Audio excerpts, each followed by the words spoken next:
Dhaka বনানীর prime Asia university ক্যাম্পাসে সন্ত্রাসী হামলায় পারভেজকে হত্যার প্রতিবাদে ভালুকায় বিক্ষোভ মিছিল অনুষ্ঠিত হয়েছে।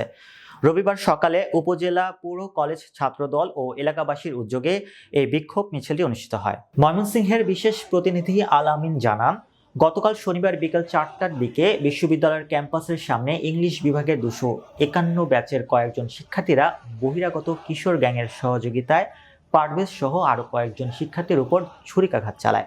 এতে ঘটনাস্থলে পারভেজ গুরুতর আহত হয়। পরে তাকে আশঙ্কাজনক অবস্থায় কুমিটোলা জেনারেল হাসপাতালে নিয়ে গেলে কর্তব্যরত চিকিৎসক মৃত ঘোষণা করেন। এমন বর্বরোচিত ঘটনায় বিশ্ববিদ্যালয় অঙ্গন সহ নিহত পারভেজের পরিবারে নেমে এসেছে শোকের ছায়া। পরে হামলাকারীদের দ্রুত গ্রেপ্তার ও ফাঁসির দাবি জানিয়ে বিক্ষোভ মিছিলের সমাপ্তি ঘটে।